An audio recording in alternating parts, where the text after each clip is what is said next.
ბაბუა მერე გადმოვიდა თბილისის სათავადაზნაურო გიმნაზიაში და ვინ იყვნენ აქ მისი კლასელები და სკოლელები. Როგორც თქვით, აი თბილისში იყო უკვე ამ მოძრაობის მამამთავარი ვარლამ ძიძიგური. ესა მეგობრო იყო. სერგო ზაქარიაც, ჯანო ირაკლი ბაგრატიონი, ილიკო სუხიშვილი, ვანო კლიმიაშვილი, შოთა გედევანიშვილი, ალექსანდრე ცომაია. აქ იყო მათი მეგობარი, ცოტა უფრო პატარა ასაკით. იყო კოკოშა ლომაია, მერი ერისთავი. ეს იყო დიდი წრე. და კიდევ ერთი, მოღალატე, რომელმაც სხვათა შორის რაღაც ეტაპზე გასცა და რომელზეც მერე ვისაუბრებ. ხა წარმოიდგინეთ, როგორ რაღაცა ხდება. მოხდა საქართველოს ოკუპაცია 21-ში. ეს ბავშვები თბილისში იყვნენ. და როდესაც ჯარმა დატოვა თბილისი ჟორდანიას და კვინიტაძის არასწორი გადაწყვეტილები და თბილისში ბოლშევიკები შემოვიდნენ, ბავშვები გარბიან თბილისიდან. და სხვათა შორის ცნობილია, რომ სურამამდე თბილისიდან ეს ბავშვები ქართულმა ტანკმა ატარა. ტანკმა შეისვა. ამ ჩამოთვლითაგან ყოველ შემთხვევაში ნახევარი მაინც. ძალიან ძლაფრი, ძალიან მძიმე შეგრძნება იყო. ამ ბავშვების უფროსი მეგობარი იყო აი ძველ ბიძზე მე მოუყევი, შალიკო მუჯირი. ამ ბავშვებმა დაინახეს ამბაკო საღარაძის მიერ რუსი ჯალათების თვითმფრინავის ჩამოგდება. რა თქმა უნდა, ძალიან დიდი იმედი ჰქონდათ, რომ მოხდებოდა აჯანყება და განთავისუფლებოდა.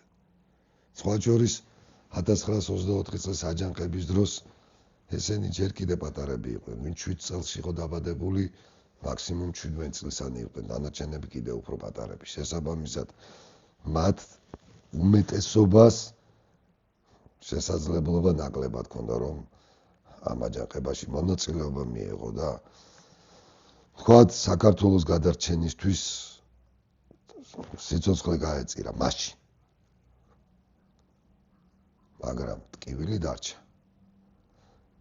საუბედუროდ სხვა შორის ეს 24 წლის აჯანყების ერთ-ერთი უდიდესი მინუსი იყო ის, რომ ბოლშევიკებს ამ აჯანყების სამეთაურო რგოლი უკვე 1 წლით ადრე ზუსტად ამბაკო საღარაძემ დახოცა მოგილევსკის და ათარბეგოვს და მიასნიკოვს უკვე განადგურებული ყავდა 1923 წლის მაისში, როდესაც დახვრიტეს 15 ქართველი გენერალი და ოფიცერი, რომლებიც იყვნენ სწორედ ამ სამხედრო ცენტრის მეთაურები, რომელთაც უნდა ეხემძღვანელად იმ აჯანყებისთვის, რომელიც კარგ ხნის მანძილზე იგეგმებოდა.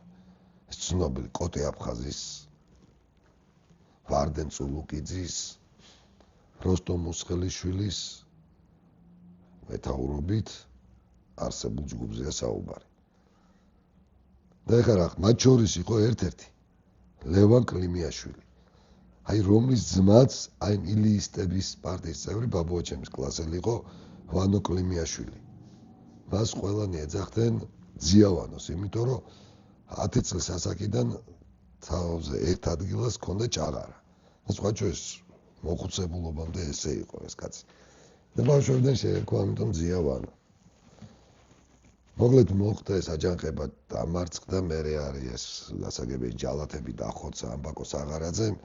ტკივილით კენა არის, თუმცა ახალგაზრდობა ბავშვობა თავისია გრძელდება და ესეთი რამ ხდება 25 წელია შემოდგომა, როდესაც შრომის სკოლად გადაკეთებული სათავადაზნაურო გიმნაზიის მოწაფეები წაიყვანეს ავჭალაში, ავჭალის ესის მშენებლობასთან დაკავშირებით საშაბათოდ. მათ შორის რა თქმა უნდა ბატონ ვარლამ ძიძიგურის კლასი. და აქ ხდება, რომ ხლაბუცობენ ერთმანეთში ბიჭები, თამაშობენ, ხუმრობენ და ბაბუაჩემი სიმონი და მისი მეგობარი კლასელი ვანო კლიმიაშვილი. უცებ ბაბუამ დაინახა, რომ ვიღაც ასაკოვანი კაცი ბარზეა დაყნობილი, უყურებს მათ და ტირის. მივიდა რომ ძია კაცო რა გიჭირს ამ კაცმა კითხა აი შენს ძმა ბიჭო ძმა ხო არ აყავს დახურეტილია კოტე აფხაზთან ერთად კიო მართლა გაჭრილი ვაშლივით გავდნენ ძმები ერთმანეთს მე დავმარხე მაგის ძმა ოფიციალურად ცნობილია ესეთი რამ და დღეს ამბობენ რომ კოტე აფხაზის თანამებრძოლი რომელიც გაასამართლა სასამართლომ მიუსაჯა დახურეთ და დაიხურეთენ ვერეს ხეობაში დღევანდელი ვაკის პარკის მიდამოებთან ესე არის ოფიციალურად მითითებული იქ ისიც არის მითითებული რომ როცა აიყვანეს დასახურეთად 24 საათის მერე დაბრუნდა ბადრაგი რა თქმა უნდა თქვენს რომ საათს უნდა დაეხურეთ თითქოს იქ დახურეთეს და 24 საათი იმიტომ გაეჭიმათ ეს 23 წელს ხდება რომ ვითომ და თავს და ესხა კაკუცას რაზმი და მას იგერიებდნენ ეხლა ჭკუატყოფილი ადამიანი მიხვდება რომ 24 საათი არ შეიძლება შეტაკება რაზმებს შორის გაგრძელდეს და ეს ვერ გაიგოს ვერავინ ქალაქში და 24 საათის მერე მოეგერიებინა და მერე დაეხურეთათ რაზმელები ისე რომ გაჩვილი არ დაჭრილიყო რა თქმა უნდა თვითონ ეს დოკუმენტი რომელიც არქივს აქვს შენახული პირდაპირ თავად ღაღადებს მეტყველებს რომ ეს ფსევდო დოკუმენტია და სინამდვილე რა იყო ეხა მოგიყვებით რაც მოყვა იმ ერთ-ერთმა ჯალათაგანმა ბადრაგის წევრ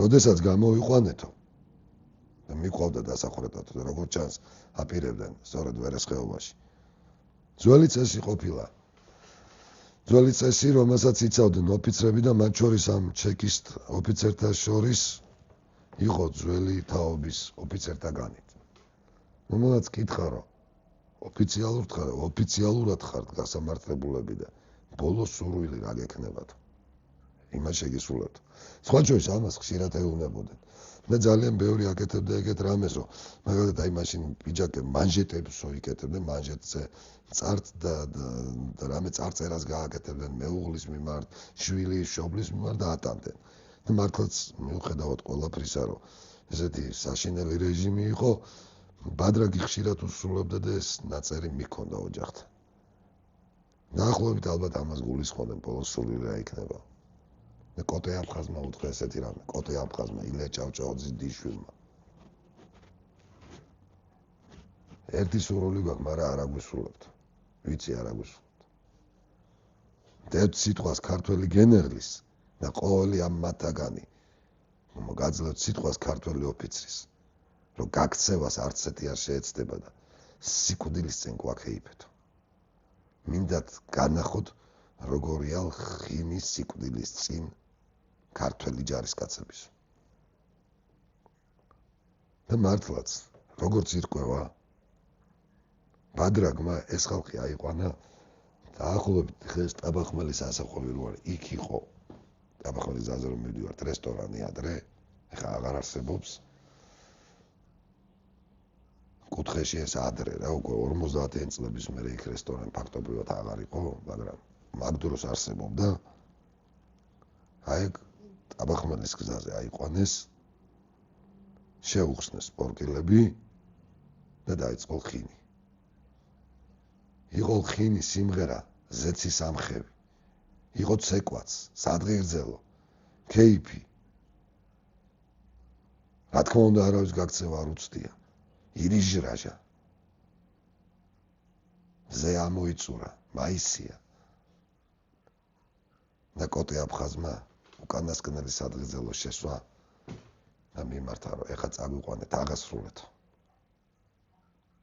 მიიყვანეს სხვათა შორის მე ბაბუაჩემი მანახებდა იმ ხეს მანახ სადაც ბადრაგმა წაიყვანა ვანო კლიმიაშვილი და ბაბუაჩემი ნანახა ის ხე რომლის ძირშიც იყვნენ დახურეტილები დაბახმელიდან კოჯრამდე გზაზე გაითხარა საფლავები იქ დგას კოტე აფხაზი და დანარჩენები არის ცნობილ სიტყვას რომ მიაწერენ კოტე აფხაზი და ყველა შეუძლია წაიკითხოს მაგრამ რაც ბადრაგმა მოყვა ეგეთი რაღაცა უთქვამს კოტეს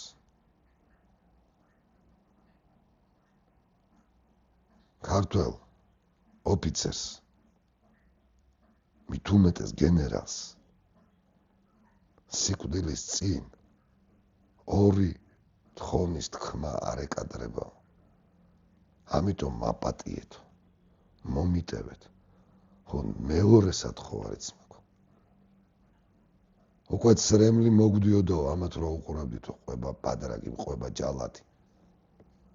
თქვიო ამ ბიჭების სიკვდილს მომაყურებინებთ. პირველი მე მესროლეთ. და გავიდა წინ კოტი აფხაზი. გაიღიმა და ღიმილით შეხვდა სიკვდილს. და დანარჩენი 14-ვე ღიმილით შევიდა სეციურ საქართველოში. ჯალათები და ბადრაგები ჭირის უფლად იქცნენ.